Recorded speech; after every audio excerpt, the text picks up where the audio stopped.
بسم اللہ الرحمن الرحیم۔ آج کے اس لیکچر میں ہم فرسٹ ایئر اردو کا پہلا سبق سر سید احمد خان کا لکھا ہوا مضمون اپنی مدد آپ، جس کا ماخذ ہے مقالات سر سید کے تمام مشقی سوالات کو حل کریں گے۔ اگر آپ اس سبق کا لیکچر دیکھنا چاہتے ہیں تو اسی چینل پر جا کے آپ اسی سبق اپنی مدد آپ کا پورا لیکچر بھی دیکھ سکتے ہیں۔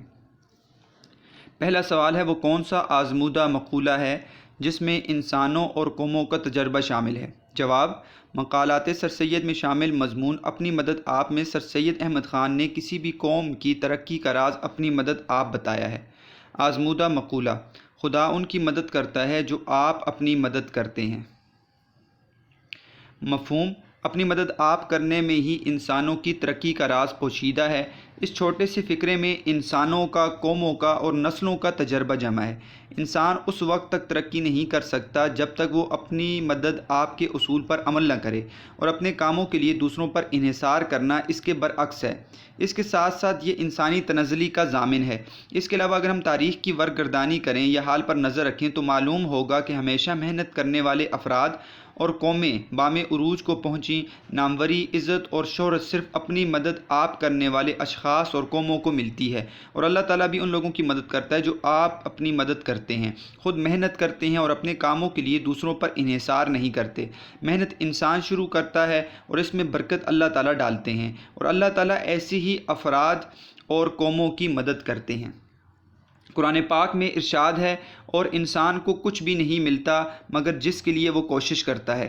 اس موضوع پر ایک مشہور ضرب المثل ہے، ہمت مرداں مدد خدا۔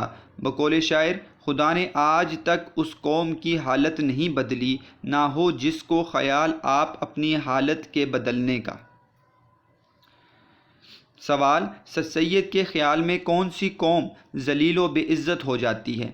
جواب، ذلیل قوم۔ سر سید کے خیال میں وہ قوم ذلیل اور بے عزت ہوتی ہے جس میں اپنی مدد آپ کا جوش ختم ہو جاتا ہے اور وہ اپنے کاموں کے لیے دوسروں پر انحصار کرتی ہے۔ جیسے کہ سورہ رعد آیت نمبر 11 میں اللہ تعالیٰ کا ارشاد ہے، بے شک اللہ کسی قوم کی حالت اس وقت تک نہیں بدلتا جب تک وہ قوم اپنی حالت خود نہ بدلے۔ دوسروں پر انحصار، جب کسی شخص کے لیے یا کسی گروہ کے لیے کوئی دوسرا کچھ کرتا ہے تو اس شخص میں سے اپنی مدد آپ کرنے کی ضرورت مٹتی جاتی ہے، اور ایسا شخص اور قوم اقوام عالم کے سامنے ذلیل اور بے عزت ہوتی ہے۔ بقول شاعر، افراد کے ہاتھوں میں ہے اقوام کی تقدیر، ہر فرد ہے ملت کے مقدر کا ستارہ۔ غیرت اور عزت سے محرومی، اسی کے ساتھ ساتھ غیرت جو ایک نہایت عمدہ قوت ہے، اور عزت جو انسان کی اصل چمک دمک ہے، خود بخود جاتی رہتی ہے۔ جبکہ ایک قوم کا یہ حال ہو تو وہ ساری قوم دوسری اقوام کی آنکھ میں ذلیل اور بے عزت ہو جاتی ہے۔ سوال، نیچر کا قاعدہ کیا ہے؟ جواب، نیچر کا قاعدہ، یہ ایک نیچر کا قاعدہ ہے کہ جیسا مجموعہ قوم کی چال چلن کا ہوتا ہے، یقیناً اسی طرح اسی کے قانون اور اسی کے مناسب حال گورنمنٹ ہوتی ہے۔ جیسے اعمال انسان اوپر بھیجتا ہے ویسے ہی حالات نیچے آتے ہیں۔ اگر رعایا اچھی ہوگی تو حکومت بھی اچھی آئے گی۔ مفہوم، انسان جیسا کرتا ہے اس کا صلہ اسے ضرور ملتا ہے۔ محنتی انسانوں کو اس کا انعام بھی یقیناً ملتا ہے۔ جیسے اعمال وہ کرتا ہے ویسے ہی حالات سے وہ گزرتا ہے۔ اگر رعایا اچھی ہوگی تو حکومت بھی اچھی آئے گی۔ اسی طرح اگر رعایا سست اور نکمی ہوگی تو حکمرانوں کا بھی یہی حال ہوگا۔ جیسا کہ ایک مشہور ضرب المثل ہے، جیسی کرنی ویسی بھرنی۔ مثال، جس طرح پانی خود اپنی پنسال میں آ جاتا ہے، اسی طرح عمدہ رعایت پر عمدہ حکومت ہوتی ہے، اور جاہل و خراب اور ناتربیت یافتہ رعایا پر ویسی ہی حکومت آتی ہے۔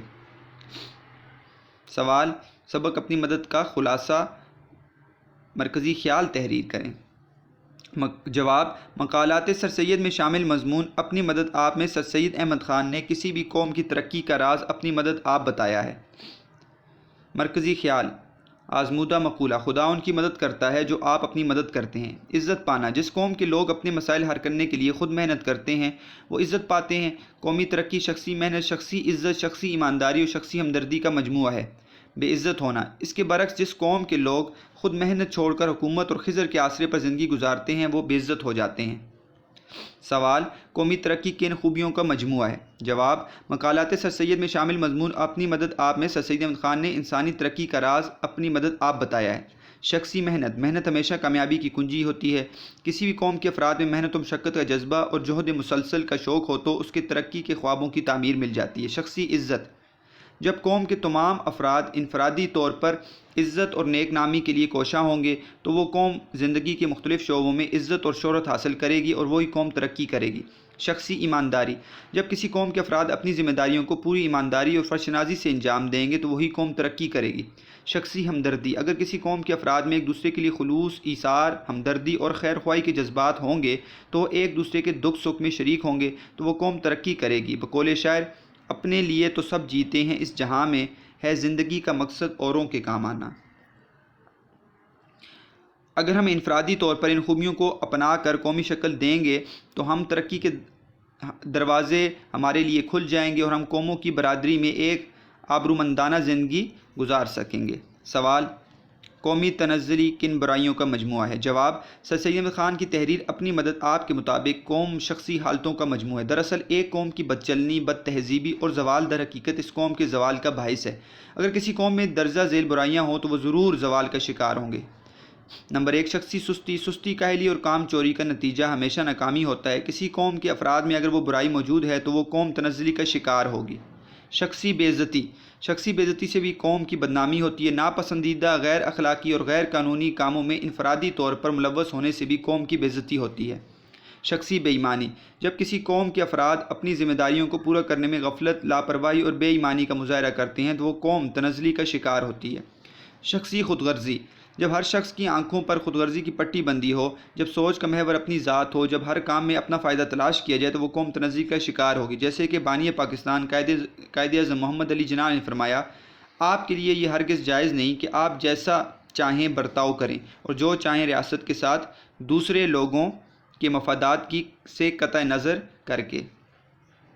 سوال، بیرونی کوششوں سے برائیوں کے خاتمہ کرنے کا کیا نتیجہ نکلتا ہے؟ جواب، سر سید احمد خان نے قوم کو شخصی حالتوں کا مجموعہ قرار دیا ہے۔ اندرونی کوشش، اصلاح احوال کا بہترین طریقہ یہ ہے کہ ہم خود اپنی شخصی چال چلن کو تبدیل کر کے اپنی اصلاح کریں، خود کو ذہنی اور قلبی طور پر تبدیلی کے لیے آمادہ کرنا، کیونکہ من کی دنیا بدلتی ہے تو تن کی دنیا میں انقلاب لانا آسان ہے۔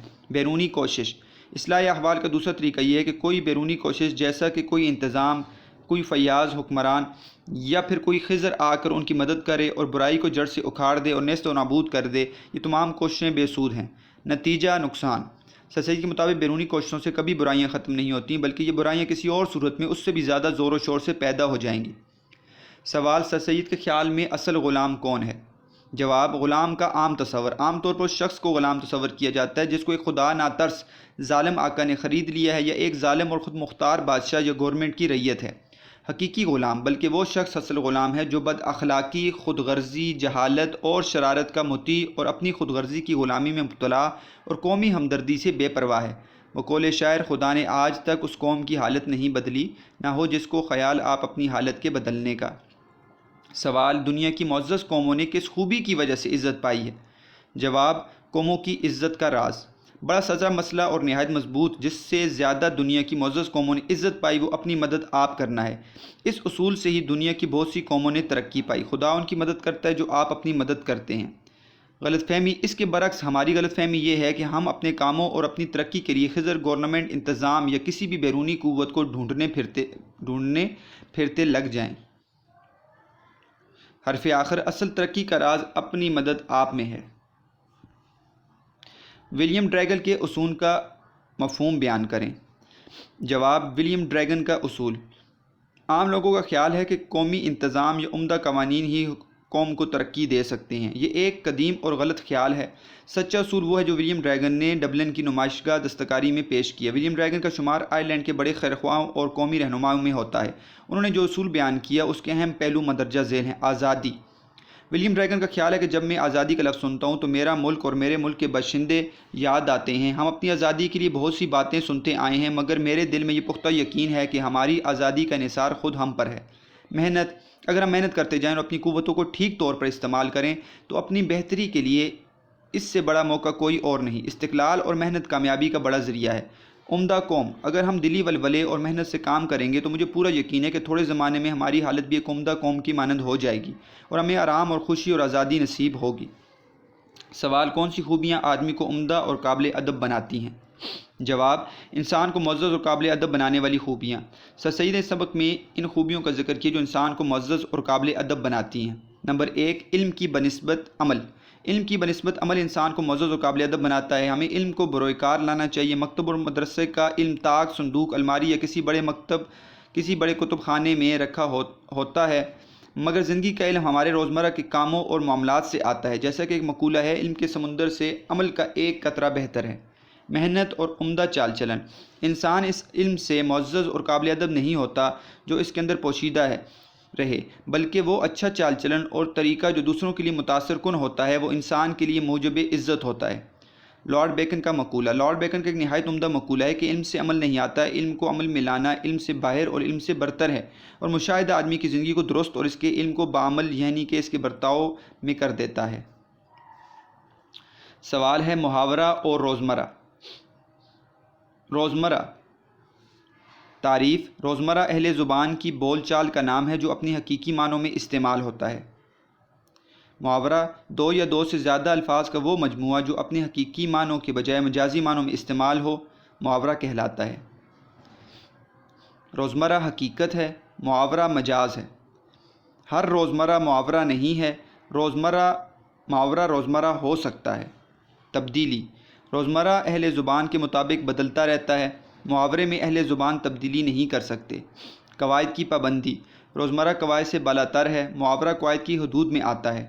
پہچان: روزمرہ کی کوئی خاص پہچان نہیں، محاورہ کے آخر میں نہ آتا ہے۔ مثالیں: روزمرہ کے مطابق آئے دن، روز بروز ماہ رمضان۔ روزمرہ کے خلاف آئے روز، دن بدن ماہ رمضان کا مہینہ۔ محاورہ کی مثالیں: آستین کا سانپ ہونا، پانی پھرنا، زمین و آسمان کا فرق ہونا۔